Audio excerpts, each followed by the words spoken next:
I always imagined betrayal would announce itself with a bang. Lipstick on a collar, a drunk confession, or some anonymous text message from a concerned friend. But it didn't. It arrived quietly. It wore linen and smelled like sandalwood. And it called itself a spiritual retreat.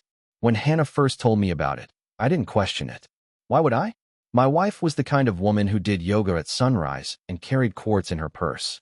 She meditated. She journaled. Her bookshelf sagged with titles like The Untethered Soul and You Are a Badass. She was a seeker, always looking for deeper meaning. Or at least, that's what I told myself. That's what she told me. The retreat was in Sedona. For nights. No phones, no email, no outside contact.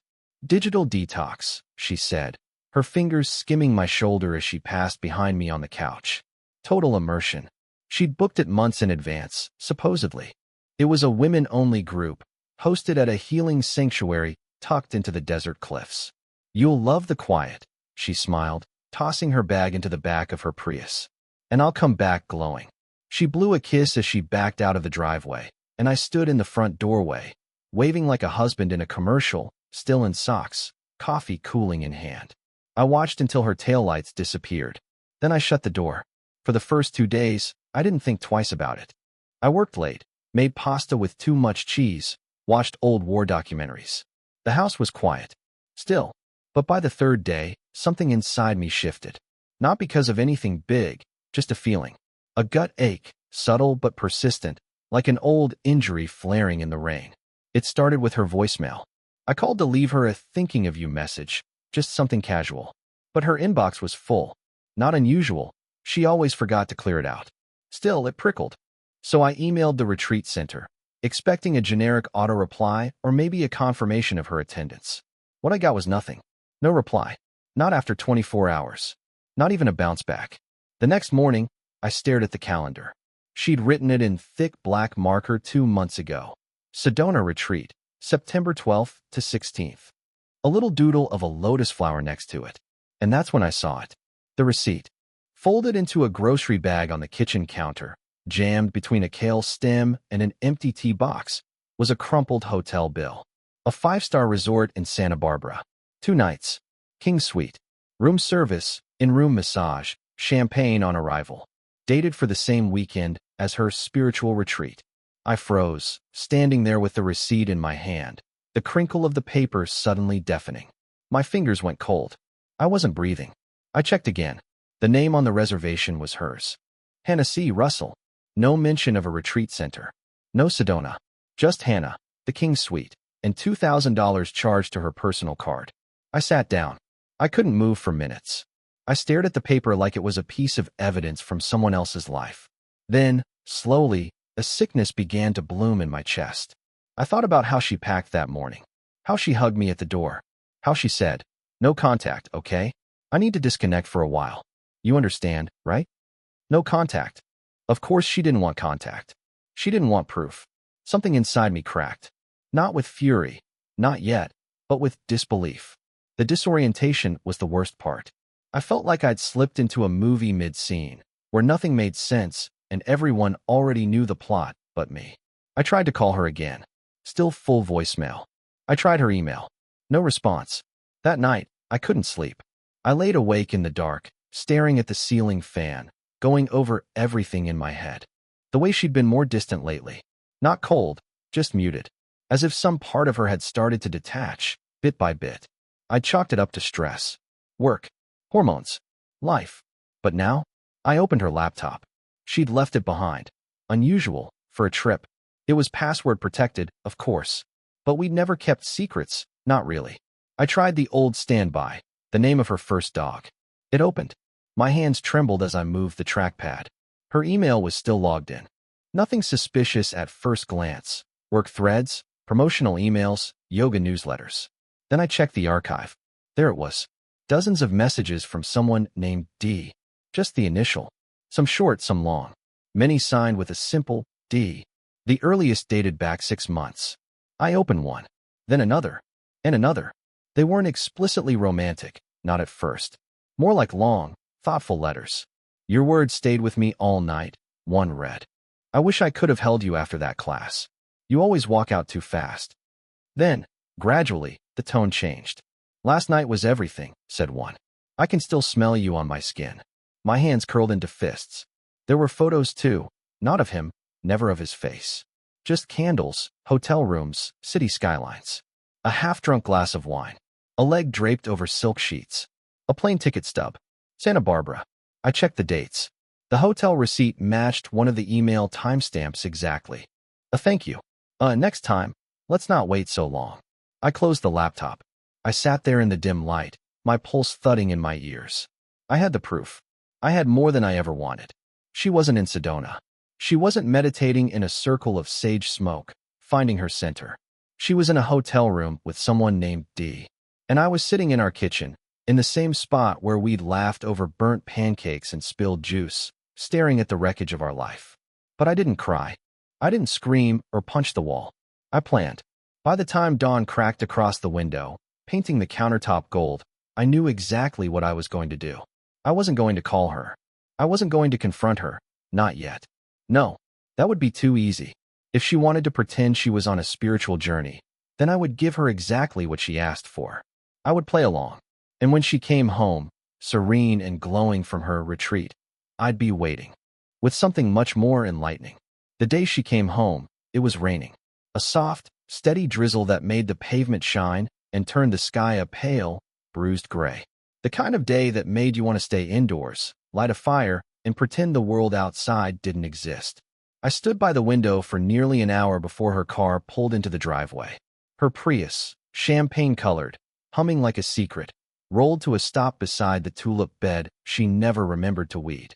She sat there for a while with the engine still running, maybe composing herself, maybe rehearsing whatever version of the truth she planned to tell. Then she stepped out, wrapped in a long gray cardigan, yoga mat tucked under one arm.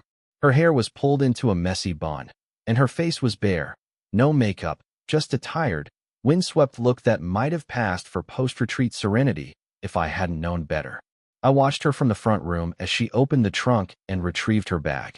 She paused under the porch awning, shook off the rain, and smiled faintly at the door like she was coming home from war. A small part of me still expected her to walk in and confess everything, some dramatic, tearful unraveling that would make the hurt feel less calculated. But no, she played her part beautifully. "Hey, stranger," she said as she stepped inside, dripping gently on the welcome mat. "Miss me?" I studied her closely. She smelled like hotel soap and eucalyptus. Her eyes were calm, too calm, rehearsed. "Of course," I replied. My voice didn't shake. I smiled even. "You look peaceful." She laughed softly, dropped her bag near the stairs. It was intense, but in a good way. 4 days of silence, morning meditations, no distractions. You'd hate it. I'm glad it was worth it. She slipped out of her shoes and walked past me into the kitchen like it was just another Sunday. Opened the fridge, poured a glass of almond milk. The casualness of it made my stomach churn. I sat down at the counter, watching her move. What was the name of the retreat center again? She hesitated. Just for a second. Canyon Light. She sipped. In Sedona. You wouldn't have heard of it. Very low profile. Off-grid. Right. Off-grid. That single beat of hesitation confirmed it all over again. Over the next few days, I let her unravel bits of her fiction. I asked questions gently, like a curious husband trying to engage. She told me about the group circle, the energy healer, the sound baths. She sprinkled just enough detail to make it seem real. Not too much, never overcompensating. A carefully edited lie. Meanwhile, I was unraveling her story, thread by thread. Using the cloned copy of her phone, the one she didn't know I had, I mapped out her entire trip. GPS logs, messages, photos. She hadn't even been careful. Photos of the ocean view from their balcony. A room service tray with 2 plates. A man's watch on the nightstand beside her glass of wine. His name wasn't in the texts. Just D. But there was a selfie, a lazy, half-lit shot of her curled up on a hotel bed, and the edge of his shoulder visible behind her. Tan. Muscular. A trail of hair down his chest. I'd stared at that image for longer than I should have. Not because I needed more proof. I already had too much. But because I needed to understand. I needed to know what it was about him that made her throw everything away. He wasn't better looking than me. Not younger. Not richer. Just different. He had a surfer's ease to him, a looseness I'd never possessed. But he wasn't the one married to her. He wasn't the one who'd built this life with her, brick by brick. I was. I didn't confront her. Not yet. Instead, I leaned into the act. I became the doting husband again, asked about her spiritual breakthroughs, offered to take over dinner duty so she could ease back in a normal life. She seemed grateful, or maybe just relieved I hadn't suspected anything. She still made love to me. That was the part that crushed me most. The night after her return, she climbed into bed and pressed herself against me, kissed my neck, whispered, "I missed this." And I let her. I let her pretend, just like I pretended. But it wasn't passion. It was obligation, a ritual to restore the illusion. Afterwards, I lay awake beside her, staring at the ceiling fan, her breath slow and even beside me. It was strange how normal everything looked from the outside. The house, the laughter, the dinner table chatter. And yet, every time she smiled at me, I saw the lie in her teeth. Every time she hugged the kids, I wondered if she felt even a flicker of guilt. Because that was the cruelest part, our children. Ella, 6, with her unruly curls and endless questions. Milo, 4, obsessed with dinosaurs and peanut butter. They adored her, and she adored them. She wasn't a bad mother, never was. But how could someone be a good mother while living a lie? She texted him every morning. I watched it happen in real time. I'd be packing the kids' lunches while she made her smoothie, and at 7:42, like clockwork, a message would go out from her clone phone. "Miss you already. Still thinking about our night. Same time next month?" The arrogance of it. The routine. I wanted to break something every time I read those messages. But I didn't. I needed her to believe I was blind. Because I wasn't going to simply leave. No. I wanted her to feel what I felt. I wanted her to know what it meant to be shattered. So I devised a plan. I knew she kept a diary. Not digital.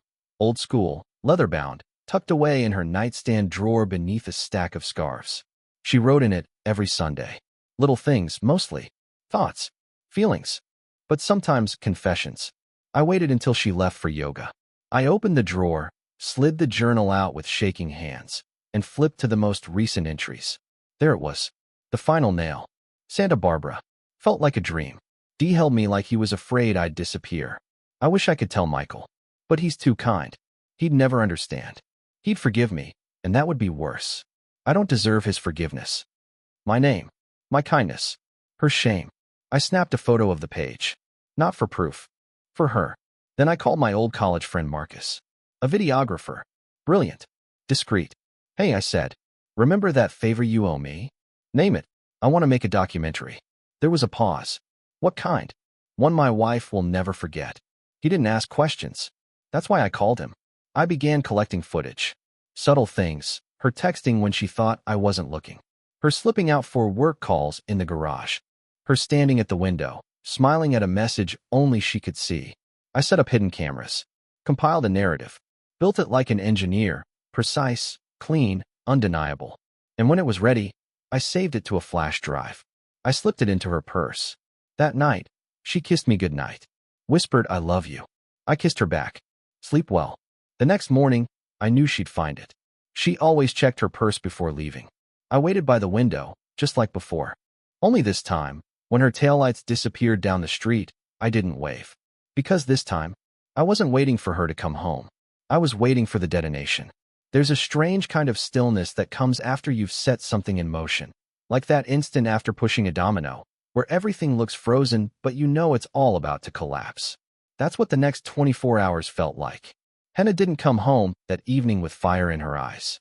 She didn't storm in, waving the flash drive, demanding answers.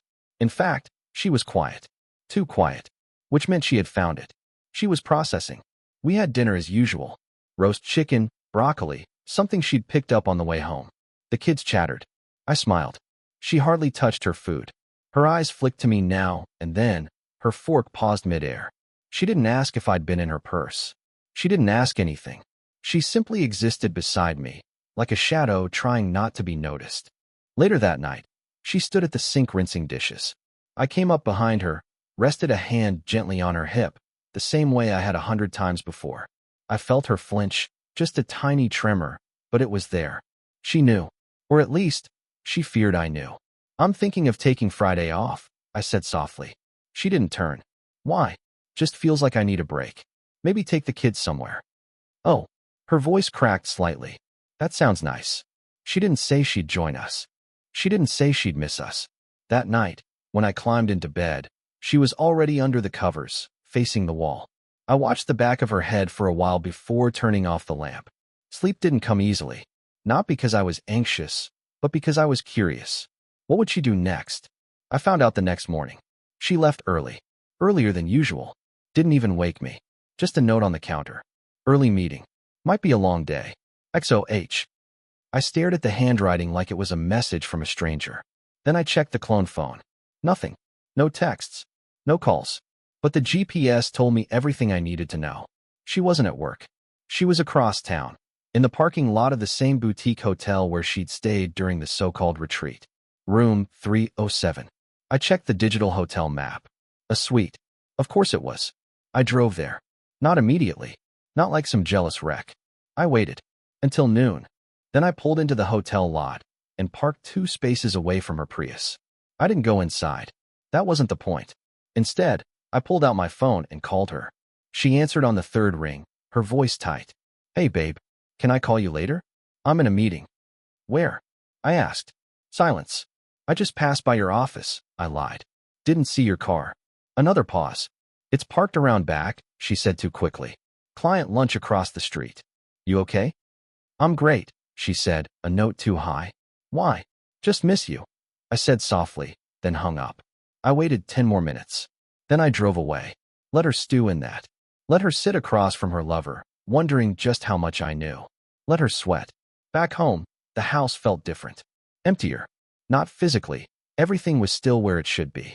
But the air had changed. There was a void forming between us, and it was growing. I found myself standing in the bedroom doorway, staring at our bed. The sheets were tucked perfectly, her side untouched since the morning. I sat down, ran my fingers across the comforter. The lies lived here now. I opened the nightstand again. The journal was gone. Smart girl. I checked the closet next, not for more evidence, but for patterns. Her luggage. Her overnight bag. The one she took to Sedona was still sitting on the top shelf. Zipped. Untouched since her return. I pulled it down. Inside was a folded silk robe. White, delicate. Something she never wore at home. A bottle of perfume I didn't recognize. And a receipt from the spa. Not just any spa. Couples massage. 2 guests. It was dated 2 days into her retreat. I snapped a photo and zipped the bag shut. Let her wonder if I'd seen it. Let the suspense eat her alive. By Wednesday night, I saw the first crack. She came home late, said traffic was awful, her boss was impossible, and she needed a shower to reset. But she didn't touch me. Not even a kiss on the cheek. She was unraveling, inch by inch.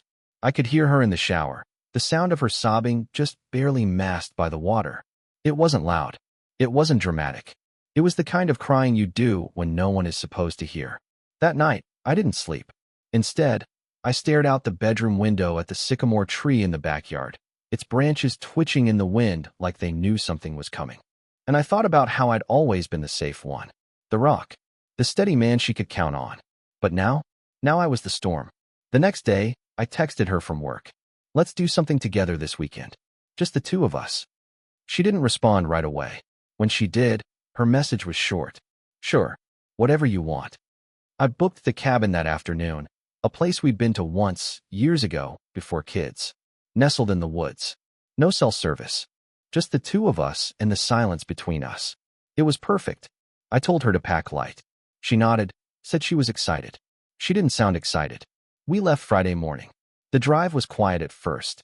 Then she turned on the radio. Music filled the silence. She hummed along to a song she barely knew. I didn't say a word. At the cabin, I unloaded our bags. She lit the fireplace. I made tea. We moved like strangers who knew each other's choreography. Dinner was simple. Pasta, bread, wine. She barely ate. When the fire had died down to embers, she finally spoke. I need to tell you something. I didn't look at her. She continued, her voice barely a whisper. I haven't been honest. About the retreat. About some things. I waited. She took a breath, then stood, pacing slowly. I was scared. That you'd see me differently. That you'd hate me. Still, I said nothing. I made a mistake, she said, turning to face me. A terrible one. It wasn't supposed to happen. But it did. Her eyes filled with tears. I looked up at her for the first time all night. And I smiled. Good, I said softly. She blinked, confused. What? I'm glad you're ready to talk. Because I have something to show you too. I reached into my coat pocket. She froze. You're not the only one who's been making plans, Hannah. I pulled out the envelope. She took a step back. Inside was a printed itinerary, flights, dates, hotel bookings. All of them tied to him. And her name. I handed it to her. Her hands trembled as she took it. Then she unfolded it. Read it. And her face crumbled. I walked to the door, opened it, and stepped outside. The night air was sharp and clean, and for the first time in weeks, I could breathe. Behind me, I heard her collapse onto the floor. But I didn't turn around, because what was coming next was going to be even colder. She didn't follow me outside. Not at first. I stood beneath the black canopy of trees, the cold biting through my sweater, heart pounding like I'd just sprinted a mile uphill. But I hadn't moved more than a few feet from the door. I was listening for the sound of her breath, the creak of the floorboards, the click of the door behind me, listening for panic. It came in pieces. First, the muffled gasp, then the rustle of paper, and finally, her voice, quiet, cracked, panicked. Michael. I didn't turn. The silence stretched. Finally, I heard the door ease open behind me. She stood there, barefoot, her sweater clutched tight around her. The wind tousled her hair, but her face was a mess of disbelief and fear. How long have you known? She asked. I let her stand there in the cold a moment longer before answering. Since the day after you left for Sedona, I said, still facing the trees. Or rather, Santa Barbara. She exhaled sharply, like I'd punched her in the stomach. I can explain. I'm sure you can. I turned slowly, met her eyes. But I don't need explanations. I need honesty. And you lost the right to give that to me when you handed it to someone else. She stepped forward, the wood of the porch creaking under her feet. Michael, please. No, I cut in. Don't make this worse by pretending this is something it's not. You lied to me. You lied to our children. You made a fool of me. And for what? A man who doesn't even have the spine to be named in your messages? Tears welled in her eyes, and I saw her try to step toward me. I stepped back. Hannah, I said evenly. Do not insult me by trying to touch me. That stopped her cold. I turned back toward the woods. The air smelled of pine and old firewood. I needed to focus. Not for her. For me. She sat down slowly on the cabin's top step. I didn't plan for this, she whispered. I didn't go looking for him. It just happened. That's not an excuse, I said. That's cowardice dressed up as fate. She nodded, hands trembling in her lap. You're right. For a long moment, neither of us spoke. The night was thick with the sound of wind through trees and the crackle of dry leaves shifting across the porch. Then I said, Do you love him? Silence. I looked over. Her lips moved, but no sound came out. That told me everything I needed to know. I nodded. That's all I needed. Wait, she said suddenly. Please, don't do anything rash. The kids. Don't you dare use them. I said, my voice sharp now. Don't you dare. Her shoulders hunched like she'd been struck. I'm sorry, she murmured. I walked back toward the cabin and stood over her. I spent the last 2 weeks gathering every piece of evidence I could, I said quietly. The emails, the GPS logs, the cloned texts, the receipts, the camera footage, everything. Her eyes widened. Oh yes, there are cameras. You weren't as careful as you thought. She looked down, mortified. I could have divorced you the moment you walked back in the door, I continued. Could have served you with papers in front of the kids, let you fumble for lies. But I didn't. She looked up slowly, searching my face. Why? Because that would have been too easy. She blinked. I stepped past her and opened the cabin door, gesturing inside. Come in. We're not done yet. She hesitated, then followed. Inside, the fire had burned low, casting long, trembling shadows on the walls. I picked up the laptop I'd brought, the one with the folder titled Retreat Files. She sat on the edge of the couch, hugging her knees. I opened the folder and turned the screen toward her. The first video started to play. Her, in our bedroom, texting with that secret second phone she thought she'd hidden so cleverly in the vent. Her giggle. Her whispered, Can't wait to see you. She let out a choked sob. I clicked through photo after photo. Her handwriting in the journal. The receipt from the hotel. The reservation confirmation under her name. When I got to the flight logs showing her next planned weekend with him, she covered her mouth. "Michael, please," she whispered. "What are you going to do with all of this?" I closed the laptop gently. "I've already done it," I said. She stared at me in confusion. "I mailed a copy of everything to your parents," I said. "And mine. Your sister. Your yoga instructor. Even your boss." Her face drained of color. "You said you needed a spiritual retreat," I said, voice hardening. "So I gave you one." "You didn't," she breathed. "I did." She stood abruptly, backing away. "You can't do that. You can't just—" "I can," I said calmly. "And I did." Her chest heaved. "What about the kids? What happens when they find out?" "That's up to you," I said. "If you want to sit them down and tell them why mommy and daddy are separating, go ahead. Or we can shield them from the details. But either way," I handed her a second envelope. Inside, divorce papers. Already signed on my end. She stared at them like they were on fire. "I've already spoken to a lawyer," I said. "You'll get the house. I'll take the apartment downtown. We split custody. Civil, clean. But, Michael, no alimony," I added. "But I won't contest support for the kids. You'll need it." She swallowed hard. "You're ending everything?" "I didn't end it," I said. "You did." She slumped back into the couch, numb. I stood over her. "Don't worry," I said quietly. "I'm not going to ruin your life. Just your reputation. The rest? That's up to you." Then I picked up my coat. She looked at me, dazed. "You're leaving?" "No," I said, stepping toward the door. "You are." She stood slowly, as if every muscle hurt. "Where will I go?" "Back to him, I assume." "I don't think I can." "Not my problem," I said. "This was your spiritual journey, remember?" I held the door open. "Time to find yourself." She stepped out into the night, stunned, broken, breath misting in the cold. Then she turned. "I don't expect you to forgive me," she whispered. "But I do love you." I didn't blink. "You love the version of me that didn't exist," I said. She hesitated, then turned and walked into the dark, down the gravel path, toward the parked car she'd arrived in. And for a moment, I thought that was it. But when I returned to the couch and picked up her second phone, the one she left behind, a message was waiting. Unsent. Open on the screen. "To D, he knows. I think it's over. I don't know what to do. Should I come to you?" But it wasn't the message that stopped me cold. It was the draft before that. The one she hadn't deleted. One line. "You were right. I never stopped loving you. Not even when I married him." For a long time, I just sat there, staring at that draft. 10 simple words. You were right. I never stopped loving you. Not even when I married him. It was like reading the eulogy for a marriage that had died years ago, only no one had the decency to bury it. I don't know how long I stared. The screen eventually dimmed, faded to black. Still, I sat frozen, the phone resting heavy in my hands, as if it had gained weight just from the truth it carried. I thought about deleting the message, about pretending I never saw it. But that lie wasn't mine to carry anymore. So I did the only thing I could think to do. I forwarded it. To myself. To my lawyer. And, finally, to him. I didn't know who he was, not really. But the message history on that secret phone gave me more than enough clues. His number, his email, his full name buried inside a photo metadata file. Subtle, but not hidden well enough. Darren Lucero.